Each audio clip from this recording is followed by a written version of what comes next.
Ujian dan musibah itu sama setali tiga uang, tetapi memiliki sedikit perbedaan. Perbedaannya itu apa? Kalau ujian itu pada sesuatu yang sifatnya bisa menyenangkan, tapi ujian.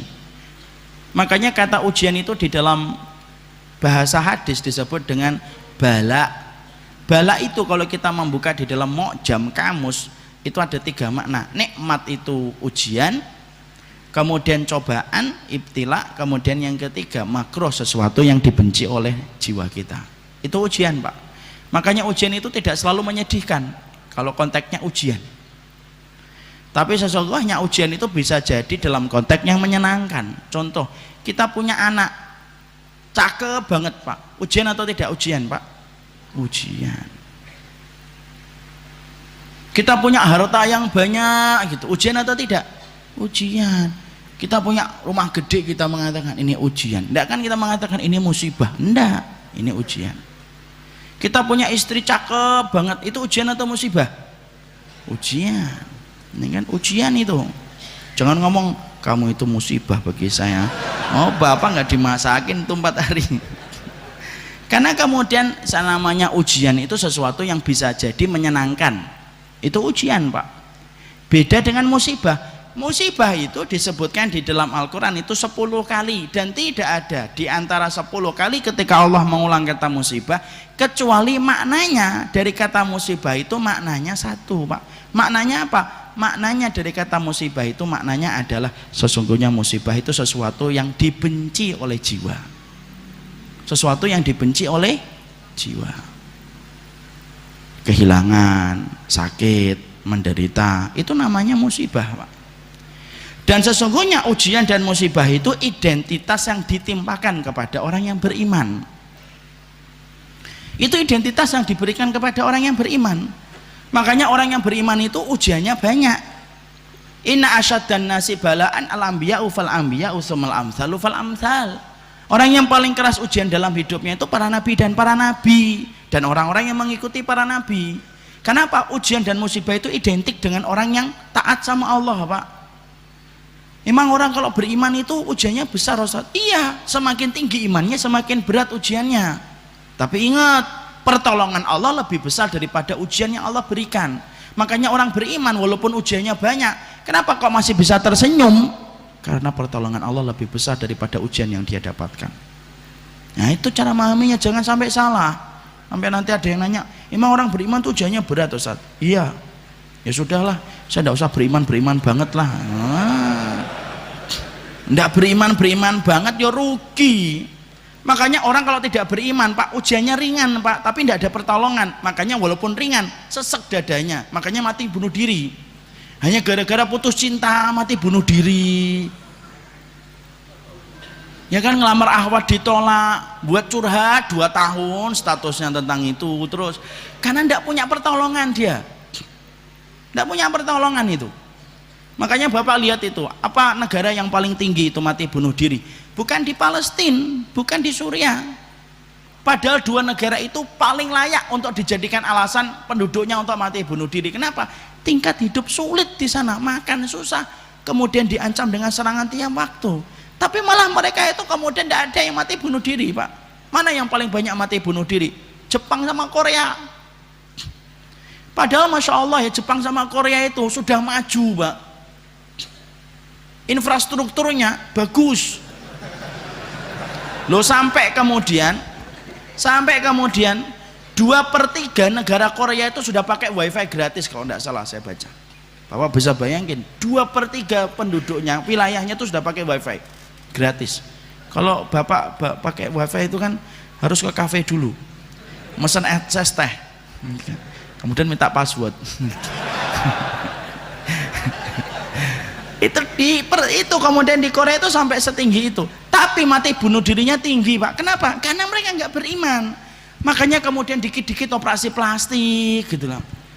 Makanya kok masih menjadikan Korea jadi kiblat dan trendsetter tuh, yang dilihat itu apanya gitu loh. Mereka hidungnya bengkok dikit, operasi plastik, matanya kurang belok, operasi plastik, kulitnya hitam dikit, nangis, kemudian beli cat gitu ya, putih gitu.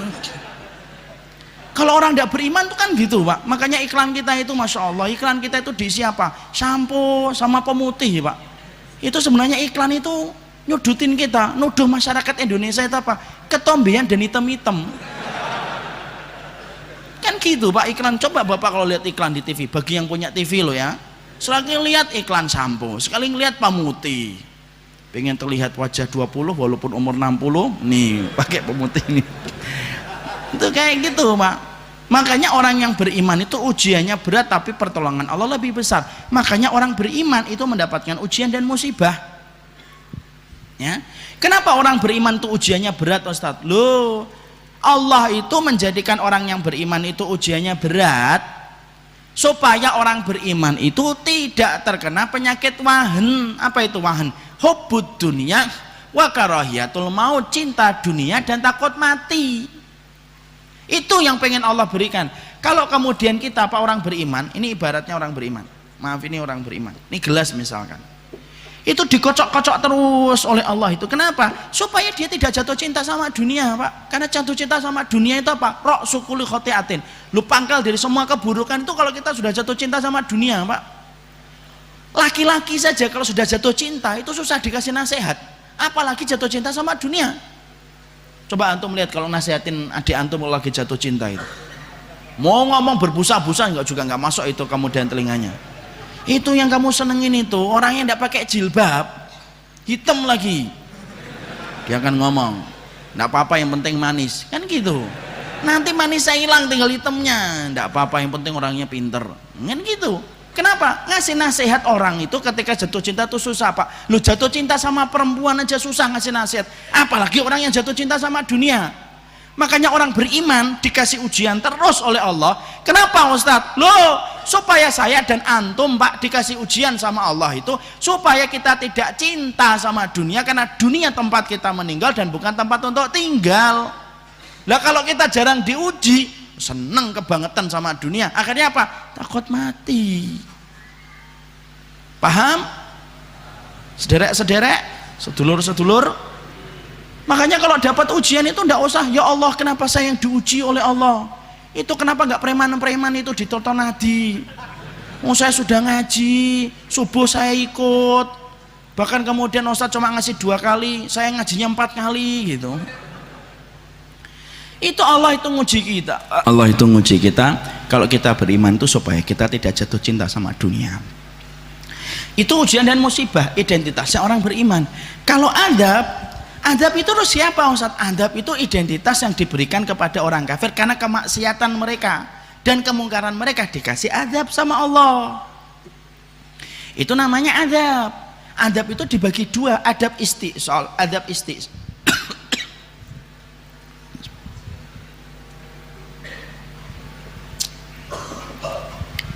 Siapa itu yang ikut batuk juga? Antum satu hati banget sama ana ya. Boleh tukar nomor WA enggak sih? Maka kemudian kalau adab itu Pak, adab itu kemudian dikenakan kepada orang yang kafir, orang yang berdosa, identitasnya mereka gitu. Adab itu 2, adab istisal, adab yang Allah matikan semuanya tidak disisakan. Dan adab itu sudah tidak ada setelah adanya Nabi.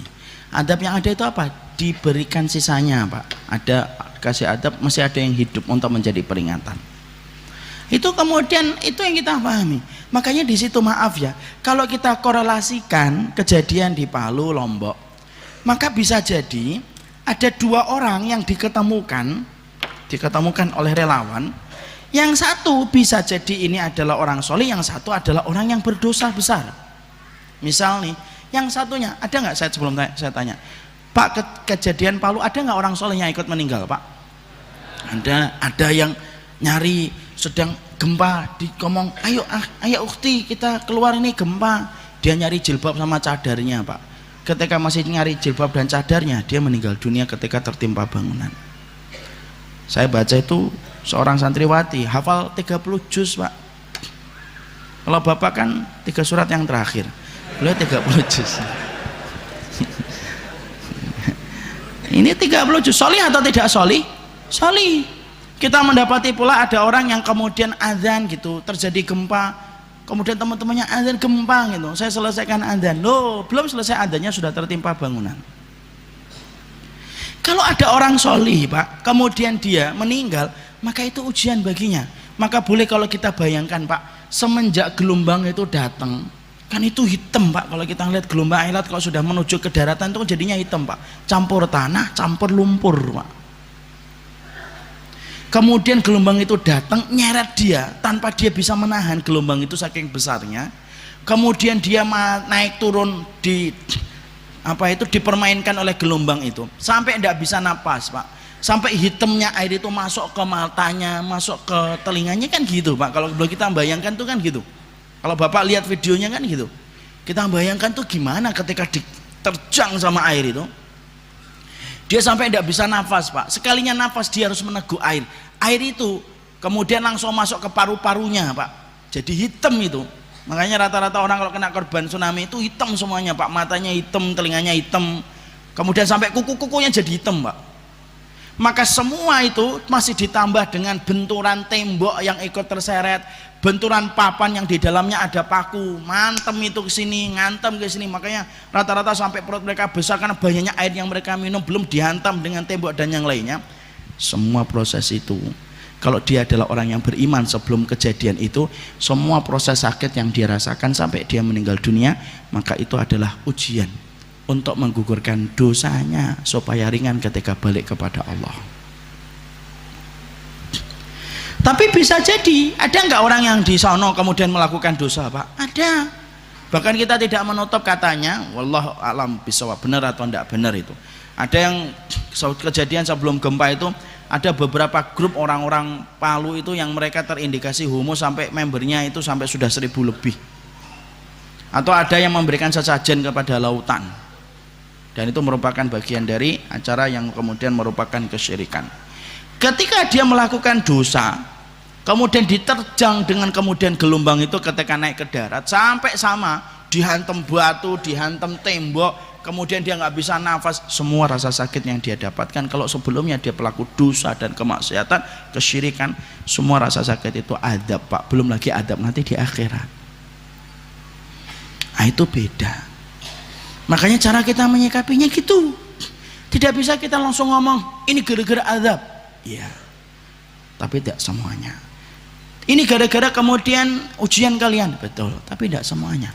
Kalau kita membacanya peristiwa itu dengan cara pandangnya semacam itu kan kita akhirnya enak Pak. Makanya inilah yang menjadikan kita akhirnya paham. Ustadz, kenapa ya ada orang solih kok kemudian terkena? Yuh, kan Allah sudah berfirman di dalam surat Al-Anfal 25. Wattaqu fitnatal la tusibanna alladziina dzalamu minkum khassah. Takutlah kamu terhadap satu fitnah yang tidak hanya menimpa kepada orang dolim saja, tapi fitnah itu juga menimpa kepada orang solih, tapi orang solihnya diem. Orang solihnya diem ketika kemudian dia itu melihat kemungkaran. Yang namanya gelombang itu kan tidak bisa Pak milih-milih orang Pak. Jalan sud kamu, terus ke kanan, terus ke kiri, terus ke kanan lagi, oh di sana tidak ada orang, di sana ada orang solih, oh ke kanan dulu dia muter, tidak bisa Pak, langsung brek semuanya. Makanya kemudian pernah ditanya kepada Aisyah radhiyallahu anha, Aisyah itu ditanya apa penyebab adab itu, kenapa Allah kirimkan zilzal, gempa, maka dijawab sama kemudian Aisyah, idastabahu zina wa syaribul khumur wa darabu bil ma'azif gharallahu fi samaihi faqala lil ard ya ard zalzali tazalzali fa in tabu wa naza'u wa illa uhtimuha alaihim. Makanya kemudian dalam satu riwayat disampaikan Allah itu kalau sudah melihat manusia melakukan 3. 1, menghalalkan zina. Zina aja sudah menyebabkan gempa Pak, apalagi humreng. Ya. Orang kalau sudah menghalalkan zina, sekarang kalau zina itu kan, coba lihat Bapak perilaku zina sekarang. Zina itu tidak dilakukan di depan pintu Pak, di belakang pintu, di depan pintu kan. Orang itu kalau pacaran itu lebih romantis daripada yang sudah nikah. Kalau pegangan itu kenceng banget itu. Padahal suami istri kalau naik motor biasa aja, apalagi kalau lagi bertengkar, dikasih helm sama kemudian tas. Karena kemudian apa? Zina itu sudah merebak di mana-mana. Kemudian orang sudah minum khamr. Kemudian mereka sudah tenggelam dengan permainan musik. Maka kemudian akhirnya apa? Kemudian akhirnya Allah itu cemburu di atas langit dan berkata kepada bumi, bumi bergeraklah kamu sedikit. Nanti kalau kamu sudah bergerak, fa'in tabu wa nazau. Kalau sudah kemudian bertobat, stop. Kalau enggak, habiskan semuanya. Makanya kalau sudah kejadian kayak gini, kok kita nggak tobat nasional, Pak? Nggak tobat bareng-bareng, Pak? Masih aja disikapi dengan data dan angka dan fenomena alam, Pak. Rusak, Pak, kehidupan kita sebagai orang yang beriman. Kita ini buta apa sama ayat-ayat Allah ini. Kok masih kemudian sikapi fenomena alam ini, fenomena alam ini. Kemudian BMKG kemudian mengatakan daerah-daerah yang dilewati lempengan bumi harus hati-hati. Tidak mengkaitkan sama sekali tentang dosanya dan kemaksiatannya. Itu sumum bukmun umyun itu tepat yang kita boleh sematkan, Pak. Sudah terlalu bisu, tuli dan buta, tidak bisa baca ayat Allah itu. Makanya kejadian ini, maka kalau kemudian ini dikatakan dalam satu riwayat dari Abu Hurairah, kata Rasulullah, hadisnya panjang, itu sampai beliau mengatakan, kalau ada sampai orang kok dikirimkan kemudian berbagai macam peringatan dari Allah, salah satunya gempa, kok tidak menjadikan mereka bertaubat kembali kepada Allah, Allah akan kirimkan gempa terus menerus. Allah akan kirimkan gempa terus menerus. Dan sesungguhnya gempa itu apa? Sebagaimana kalung mutiara yang terputus. Bapak kalau ngelihat mutiara, kalungnya, kemudian benangnya itu, atau kemudian benangnya itu putus, Pak. Mutiara jatuhnya cepat atau tidak cepat? Cepat. Yat ba'duha ba'dah. Maka jatuhnya satu mutiara disusul langsung dengan mutiara berikutnya, Pak. Dan itu yang saya khawatirkan, Pak. Makanya saat ketika kita masih bantu Lombok, kita masih mengkoordinir untuk kita membantu Lombok, kita kirim berapa ke sana, kita masih bantu-bantu yang bisa kita lakukan di sana. Kok tiba-tiba Palu kayak gitu? Saya itu langsung Masya Allah, kenapa ya? Saya buka, Pak, kitab, Pak, saya cari hadisnya tentang semua masalah gempa itu. Lu ketemu, Pak, hadisnya dalam riwayat Abu Hurairah. Lu kalau manusia sudah dikirimkan gempa satu tempat, kok tidak menjadikan mereka bertaubat dan kembali sama Allah? Maka Allah akan jadikan gempa itu sebagaimana kalau mutiara yang putus, maka setiap satu gempa disusul dengan gempa-gempa berikutnya. Lu Palu dan Donggala belum selesai, Pak, tiba-tiba kita mendapati Situ Bondo kemarin gempa kan, sampai kemudian dirasakan di beberapa daerah. Kenapa kayak gitu ya, Ustaz? Karena Allah itu berkehendak atas segala sesuatu, dan jangan pernah merasa aman dari makarnya Allah kalau kita sudah berbuat dosa.